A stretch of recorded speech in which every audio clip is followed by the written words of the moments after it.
The sight of three small bodies lying still on the ground will forever haunt my dreams. It was just another hot afternoon in our village, where the sun blazed down on the dusty roads. I was returning home from the market when I saw something unusual. The house of my neighbor, Mama Kemi, was too quiet. It was the kind of silence that makes you shiver. Even in the heat, Mama Kemi was known to have a heart of stone. She married Baba Tondi after his wife died, and she never hid her dislike for Tondi's son, little Chiki.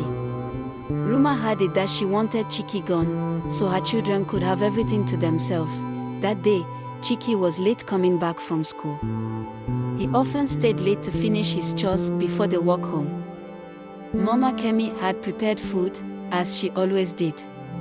But this time, she was up to something wicked. She placed the food for her three children under the table, where they usually ate. Then she set a plate of egusi soup and fufu on top of the table, meant for Chiki. What no one knew was that she had poisoned that food on top of the table. She thought she had everything planned perfectly, but fate has its own way of playing tricks. While she waited for Chiki, the family's dog, a playful but hungry creature, sniffed around the room. It must have smelled the food under the table and jumped up, knocking the dishes over. The plate of food tumbled down, and the food mixed on the ground. By the time Mama Kemi noticed, the dog had already eaten the unpoisoned food meant for her children. Her three children came running in, laughing and playing, not knowing what had happened. They quickly grabbed the food on top of the table that was poisoned by their mother, Mama Kemi, and before she could stop them, they have almost finished eating. Mama Kemi's eyes widened in horror, but it was too late. Minutes passed, and the children's laughter turned into cries of pain. They clutched their stomachs, eyes filled with confusion and fear.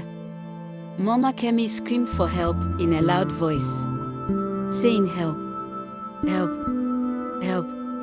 But nothing can be done, because the poison worked quickly. One by one, her children fell silent, their small bodies collapsing onto the dirt floor.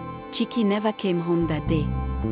He stayed back, helping his auntie with extra work.